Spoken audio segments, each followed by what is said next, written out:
Though 3 men dwell on Flannan Isle to keep the lamp alight, as we steered under the lee we caught no glimmer through the night. Aye, though we hunted high and low, and hunted everywhere, of the 3 men's fate we found no trace of any kind in any place, but a door ajar and an untouched meal and an over-toppled chair. We seemed to stand for an endless while, though still no word was said. 3 men alive on Flannan Isle, who thought on 3 men dead.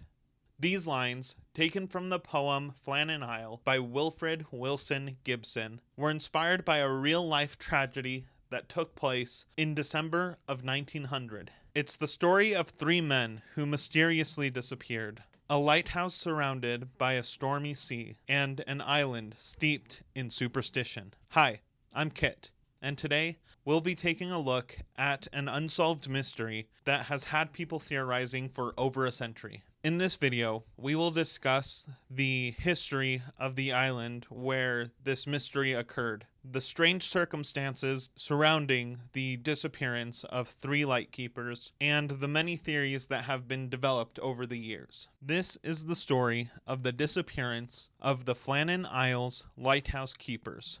The Flannan Isles, sometimes referred to as the Seven Hunters, are a group of islands in the Outer Hebrides of Scotland, approximately 20 miles west of the Isle of Lewis. The Flannan Isles Lighthouse was designed by David Allen Stevenson, who worked for the Northern Lighthouse Board, or NLB, an organization which oversees the lighthouses of Scotland and the Isle of Man. Stevenson first visited the islands in 1893 to examine their suitability for a lighthouse, and he believed that placing a lighthouse here would increase trade across the Atlantic. The largest island, Eilean Mor, was chosen as the location for the lighthouse to be built due to its relative flatness and elevation above sea level, up to 150 feet. In an almost prophetic statement in his report to the NLB, Stevenson wrote, "The landing of materials will obviously be attended with considerable difficulty, for there is little protection from the Atlantic swell, which is seldom at rest." The construction of the lighthouse took place between 1896 and 1899. Along with the lighthouse, 2 landings were constructed, as well as a tramway to transport supplies between the landings and the lighthouse. One of the men employed at the Flannan Isles Lighthouse was James Ducat, the primary lightkeeper.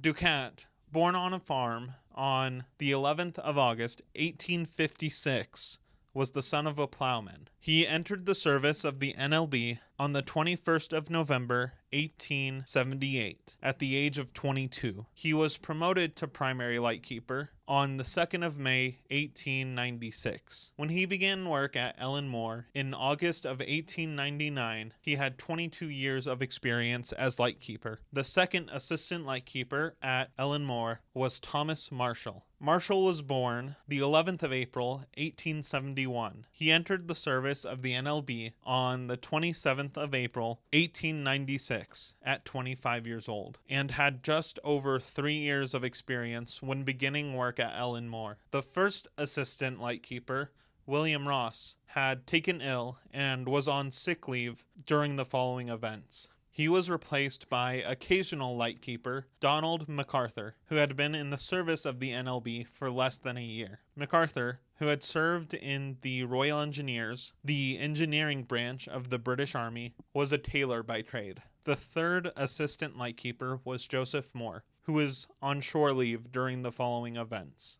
The SS Arctur, led by Captain Holman, was sailing from Philadelphia in the U.S. to Leith in Scotland. On the 15th of December, 1900, the Arctur passed within 5 or 6 miles of the Flannan Isles. The winds were strong, but the night was clear, and there was no sign of a light from the Flannan Lighthouse, which had a range of up to 24 miles. 2 days later, on the 17th of December, due to an error made by an officer, the Arctur struck a rock, sustaining damage and nearly becoming stranded. Miraculously, however, the Arctur still managed to arrive at Leith late that night. The following day, Holman had to report to the ship's owners what had happened under his command. During this report, he did make mention of the lack of light coming from the Flannan Lighthouse. However, due to the Arctur's owners being preoccupied with the damage that had been done to their ship, they didn't report this to the NLB until the 28th of December,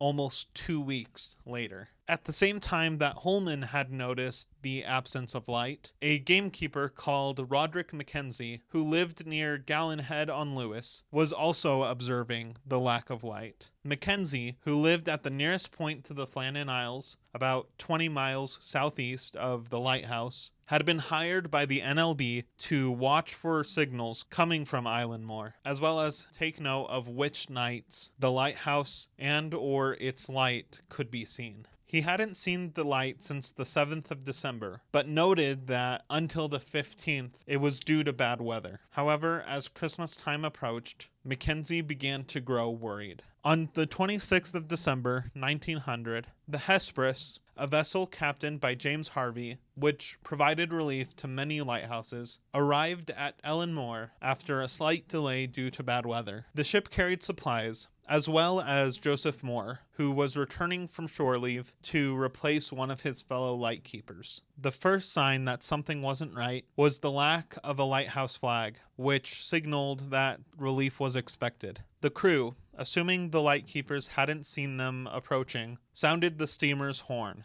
but received no response. The horn was sounded once more, and a signal rocket was fired, but the island remained still. Captain Harvey sent a group of men, including his first mate McCormick, as well as Joseph Moore, in a small boat to land on the island. Moore was the first to go ashore, and he made his way up the landing to the lighthouse. He found the entrance gateway, as well as the door to the lighthouse, closed but unlocked. The inner door to the kitchen, however, was open. The fireplace hadn't been lit for some days. The clocks were stopped, and the beds were exactly as they would have been left in the morning. Moore, feeling uneasy, returned to the boat and informed McCormick that the lighthouse was deserted. McCormick and some of the other men went back up to the lighthouse to make certain that no one was there. When the men arrived back at the Hesperus, Captain Harvey sent a telegram to the secretary of the NLB, as well as Superintendent Robert Muirhead, who was over the Flannan Isles lighthouse. A dreadful accident has happened at Flannan's. Harvey also left Moore and a few of his crew to care for the lighthouse until other arrangements could be made. Over the next weeks, 2 reports on the Flannan Isles incident were written. First, from Joseph Moore, who was first on the scene, dated the 28th of December, 1900, 2 days after the discovery. It was with deep regret I wish you to learn the very sad affair that has taken place here during the past fortnight, namely the disappearance of my 2 fellow lightkeepers, Mr. Ducat and Mr. Marshall, together with the occasional keeper, Donald MacArthur, from off this island. In his report, he mentions finding everything in order, including the light having been cleaned. He also notes how the day after arriving, they searched the entire island, finding everything at the east landing in perfect shape. He then writes of the west landing, which showed major damage. At the end of his report, Moore writes, Mr. Marshall has his sea boots on and oilskins. Also, Mr. Ducat has his sea boots on. He had no oilskin, only an old waterproof coat, and that is away. Donald MacArthur has his wearing coat left behind him, which shows, as far as I know, that he went out in shirt sleeves. This means when the men vanished, only 2 of them were wearing the proper gear for going out in inclement weather. Superintendent Robert Muirhead, who conducted a full investigation into the disappearance of the Lightkeepers, submitted his formal report on the 8th of January, 1901, in which he states that, after ensuring that the lighthouse would be maintained, he proceeded to ascertain, if possible, the cause of the disaster. He included details that have already been mentioned. He also noted that the last entry on the slate had been made by Mr. Ducat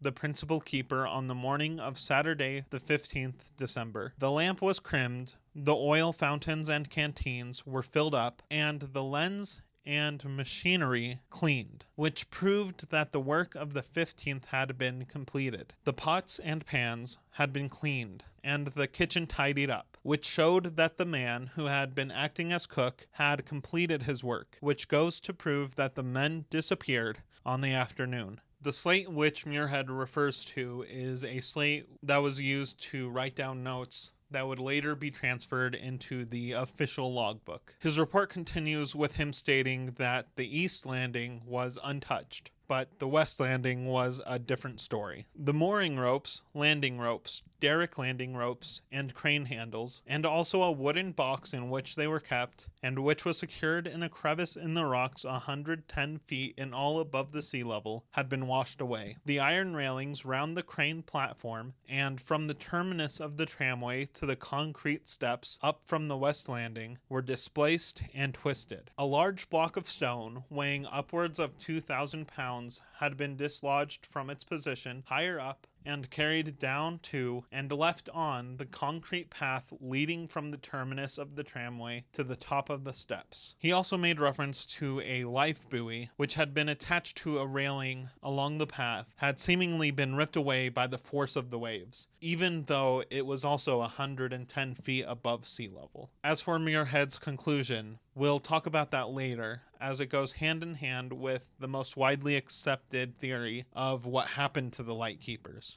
But before we get into the theories, let's go over some of the myths surrounding the disappearance. You may have heard of some strange entries in the logbook, written in the hand of Thomas Marshall. December 12th, gale north by northwest, sea lashed to fury, stormbound. 9 p.m. Never seen such a storm. Everything shipshape. Ducat irritable. 12 p.m. Storm still raging. Wind steady. Stormbound. Cannot go out. Ship past sounding foghorn. Could see lights of cabin. Ducat quiet. MacArthur crying. December 13th. Storm continued through night. Wind shifted west by north. Ducat quiet. MacArthur praying. 12 noon. Gray daylight. Me, Ducat, and MacArthur prayed. December 15th. 1 p.m. Storm ended. Sea calm. God is over all. These entries first came to prominence in the 1965 book Invisible Horizons: True Mysteries of the Sea by American newspaper reporter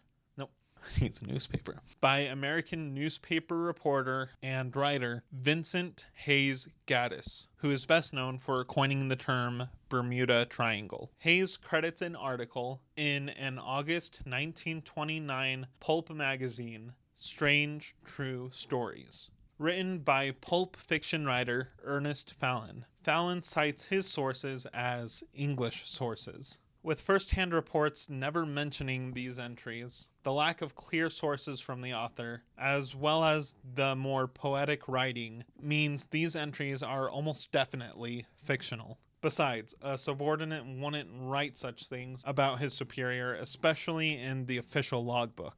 Also, the storm didn't end at 1 p.m. that day. Rather, it lasted for several more hours. There's also details of an uneaten meal and a chair that was knocked over. Both of these come from the poem Flannan Isles by Wilfred Wilson Gibson. Now, once people found out about the tragedy, it didn't take long for them to start theorizing about supernatural causes for the disappearances. One account of the events of the 26th, when Joseph Moore first approached the lighthouse, is that he saw 3 large black birds fly out to sea. This was interpreted as the 3 Lightkeepers having their bodies transformed into birds. The reasoning behind this was that the Lightkeepers had tarnished the sanctity of the island. After all, they did represent the first permanent residents there. While there's no mention of birds in Moore's official report, it's possible that he retold his story later and included that detail. The history of the Flannan Isles is cloaked in superstition. In some parts of folklore, the Flannan Isles are connected to the stones at Callanish. These are a group of standing stones, similar to Stonehenge, that are located on the Isle of Lewis. One belief is that these stones were a place for human sacrifices, and the bodies were taken to the Flannans in order to be received by the gods. There's also the ruins of a chapel on Eilean Mor dedicated to Saint Flannan. In the 17th century, when men went to the island to catch different types of fowl, they would perform a ritual. They would uncover their heads and spin clockwise once, thanking God for their safety. When they came near the altar at the chapel, they would remove their upper garments and pray 3 times. First, they would approach the chapel on their knees as they prayed. Next, they would go around the chapel as they prayed. Lastly, they would pray at the chapel. There's also some claims that the Flannans were once home to a small race of men, even being referred to as the Island of Little Men. Some have claimed that they have dug up the bones of these small men, though these are likely the bones of other creatures. Bringing the superstitions into more modern times, there were at least 2 deaths outside of the Lightkeepers' disappearances on Eilean Mor. One happened during the construction of the lighthouse. Just over a year before the disappearances, the clerk of works, the one overseeing the construction, Mr. Dees, passed away suddenly. On the 20th of August, 1904, John McLaughlin, one of the replacement lightkeepers, slipped from the light tower and fell 50 feet to his death. In addition to these 2 deaths, there was a third with a connection to Eilean Mor. William Ross, who should have been at the lighthouse during the tragedy but was on sick leave, dropped dead in the lighthouse at Eilean Gloss just over a year after the incident. On top of this, the SS Arctur, the ship that had passed by Eilean Mor on the 15th of December, mysteriously disappeared in January of 1912. Now, these deaths and vanishing ship could obviously just be a coincidence, but with them all having a connection to the Flannan Isles, it makes you wonder if there is something otherworldly at work. Now, one of the more realistic theories is that there was some kind of foul play involved. Lightkeepers going mad and lashing out in violence isn't unheard of. The job of a lightkeeper is inherently one of isolation, which would affect anybody working the job. Delays from relief vessels would also contribute added psychological stress. And in the early days, the application process was simple and had no psychological screenings. One theory is that one of the men went crazy and, in a fit of rage, murdered the other 2, then threw himself into the sea out of remorse. While this is a possibility, it seems unlikely. Firstly, due to the demeanor of the men. Ducat and MacArthur were family men who got on well enough, and Marshall, despite being a powerful-looking man, was described as a gentle giant. And if there had been anything untoward, it likely would have come up in the following investigation. Besides, if there had been a murder, it likely would have taken place within the lighthouse, and there would have been some evidence left behind. If one of the men had become deranged, killed the other 2, then thrown their bodies out to sea, it seems unlikely that cleaning up the mess afterwards would have been a priority for the culprit, especially if he decided to throw himself out to sea afterwards. Regardless, the theory really doesn't hold up to scrutiny. A variation of this theory is that the men were attacked by pirates, but this is a little far-fetched. The area wasn't known as being one where pirates operated. Besides, there wasn't much of value to steal from the lighthouse, and as mentioned, everything was in its place. Even ignoring all these other factors, the weather on the 15th was terrible, and it would have been nearly impossible to safely land a boat at the island. The most commonly accepted theory is that all 3 men were washed out to sea by a rogue wave. In his report, at the end of his investigation, Muirhead wrote, "I am of the opinion that the most likely explanation of the disappearance of the men is that they had all gone down on the afternoon of Saturday, the 15th of December, to the proximity of the West Landing, to secure the box with the mooring ropes, etc., and that an unexpectedly large roller had come up on the island, and a large body of water going up higher than where they were and coming down upon them had swept them away with resistless force." While this is the most accepted theory, there are still questions. Why did all three men put themselves into a position where this could happen? It was protocol that there would always be at least one man in the lighthouse. And on the 15th of December, the wind and sea were at an 8 on the Beaufort scale, a scale used to estimate wind speeds, which equates to about 39 to 46 mile per hour winds, and waves up to 20 feet tall. Also, only 2 of the men had been wearing clothes suitable for going out in that kind of weather. On top of this, the men would have been well aware of the possibility of a giant rogue wave appearing and crashing into the island. Another question is, why would they risk going out in such harsh, perilous weather? It's possible that the answer lies in a correspondence between James Ducat and the NLB 8 months prior. Earlier that year, some accident occurred where nobody was injured, but somebody could have been. Although we don't know exactly what happened, it seems to have been the fault of Thomas Marshall, and by extension, due to his role as principal lightkeeper, James Ducat. A second incident involving supposed negligence would have almost certainly resulted in penalties, including fines or even a demotion, as James Ducat had been fined for the earlier incident. With the storm as bad as it was that day, Ducat would have been well aware of the very real possibility of damage or loss of supplies at the West Landing, which is where the storm was worst. The theory that best answers the existing questions is put forth by Walter Robert Aldebert, who actually served as lightkeeper on Eilean Mor from 1953 to 57. Aldebert theorized that initially only Ducat and Marshall had gone down to the West Landing in order to ensure that the box of supplies was secured. While at the landing, one of the men lost his footing and fell into the sea. The other man figured it would be better to have 2 individuals pull the third from the water, so he ran to get MacArthur. This would explain why MacArthur had gone out in only his shirt sleeves, as time would have been of the essence. As the 2 men on the landing were attempting to save the third, a large wave arrived, and the men were unable to get out of the way in time. They were swept off to sea, where all 3 drowned. What makes this theory more likely is an experience by Jack Ross, another lightkeeper who was stationed at Eilean Mor at one point. There was a day where he, as well as his fellow lightkeepers, were down at the West Landing when a giant wave appeared out of nowhere and hit the 3 of them. Luckily, the men saw the wave coming, and they were able to grab onto anything around them to gain some purchase. According to Ross, the men only survived because they saw the wave coming. Otherwise, they would have been swept off to sea. Regardless of what exactly happened, these events had real effects on real people, especially Joseph Moore, who had been on shore leave and was the first one on the island after the Lightkeepers had disappeared. These were men that Moore had known, and Superintendent Muirhead was well aware of the